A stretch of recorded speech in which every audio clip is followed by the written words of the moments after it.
Hello, and welcome to the very first webisode of Car Torque, a new show that offers all you enthusiasts the lowdown on all the hottest small cars, luxurious sedans, really quick sports cars and monster SUVs, all at the click of your mouse. I'm Karthik Ganesh, and you can catch me on Carwale.com for a 15-minute walkthrough on India's hottest selling and most anticipated machines, where you'll get only unbiased, honest and dependable reviews that you can count on. In our very first webisode, we're going to be reviewing the Tata Indigo Manza, a car which is very important for Tata Motors and it's been doing very well since its launch late last year. With the competition in the mid-size segment really hotting up, the Manza is an extremely important car for Tata Motors. And we're going to tell you whether it checks all the right boxes and whether it's worth your money.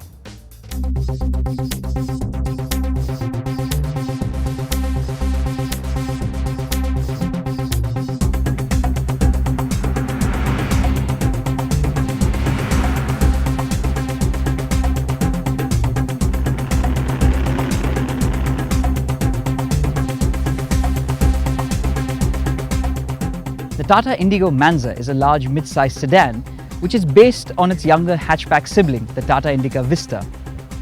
Now, the Indica Vista and the Manza have a lot in common.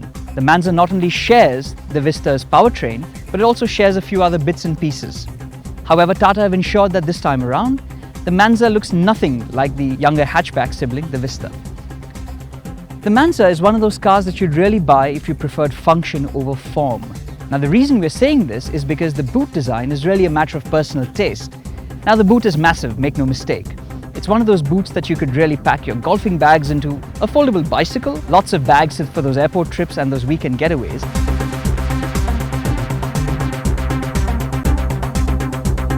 Now, apart from making the car very practical with lots of boot space and lots of interior space, Tata have ensured that the car comes loaded with safety features and also comes loaded with a lot of convenience features which make it even more value for money. Now, this is a very demanding segment and consumers are getting even more value conscious than ever before. So Tata has really tried to pack in all they can into the Manza to make it that much more bang for the buck.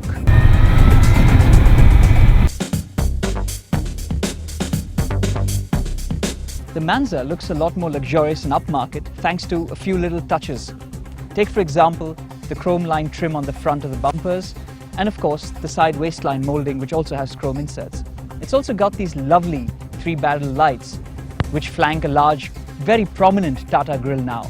So the car really looks quite distinctive from the front and there's no way you could mistake it for an Indica.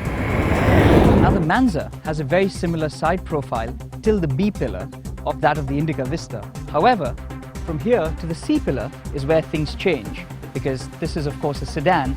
You've got a slightly larger rear door here than the Vista has. The glass area is also a little larger and that helps because it makes for a more airy cabin. The Manza has a really large boot and we're not kidding you, you can pack in a lot of stuff here. Now the boot is not the best in the design department. Now come on, look at it. It's just a large slab. It just flows straight down here. Yes, it does make for a wide loading aperture and you can really take things in much easier and put them in, but it's really not good to look at. Of course, there are these wedge-like tail lights at the rear, which we really feel could have been maybe a little larger to give the car more character at the rear. There's also this chrome strip for the number plate lights, which does sort of try and add that little more upmarket touch. But really, whatever it is, there's no hiding that ugly boot. This is the top-of-the-line Manza Aura Plus variant, which means it's come fully loaded with all the bells and whistles you'd expect in a car of this segment. To start with, it has two very important safety features. It has airbags for the driver and the passenger. It has ABS, which is a real boon in wet weather conditions, bad roads, dusty environments, and of course up in the north where you will have snow and ice. It's also got all the other standard features like central locking, power windows. It has electrically adjustable mirrors, but a manual fold, no electric fold option. It's got a steering that adjusts for rake and not for reach. And well, the steering itself has controls for the audio system and the phone. The dials are a fairly straightforward affair. You have the engine temperature on your extreme left, you have a rev counter right in the center, and you've got the speedometer right next to it with a digital readout for the odometer and the trip. The fuel gauge, of course, is on the extreme right, and all these are, of course, analog with the exception of the odometer and the trip meter. Interesting thing here on the top end variant is this multi-information display, which does everything from calculating your average fuel consumption, tells you the time, tells you that it's 35 degrees, which means it's hot. Now, the audio system not only plays MP3 CDs and the radio, but also hooks up to your phone via Bluetooth, and you can actually make a phone call. Now, this is really useful to have this large keypad here that you can actually dial a number with. Now, the buttons, although they are large and they look good, aren't really very tactile in feel, which, I wish they were a little more tactile in terms of feel.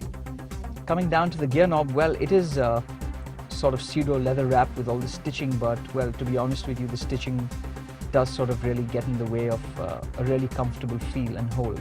Now, the Manza is all about rear seat comfort and rear seat space, and well, Tata say they've really worked on providing as much rear legroom as possible that this platform will allow. Now, point to note here that the old Indigo was fairly good with rear seat comfort and legroom, so we're going to get to the rear seat now and see exactly how comfortable it is. Now, I'm 6 foot tall and I'm fairly well built, so let's see if it's up to the challenge. Now, the door really opens wide enough for me to step in comfortably without too much of an issue, and I don't have to crouch too much either. Now, the one thing that we did do was to push the front seat all the way back. Now, even though the front seat's all the way back, my knees still have over 2 inches of legroom, and I'm not digging into the back of the front seat, which I think is fantastic. You have a comfortable armrest right here, and just be driven to work.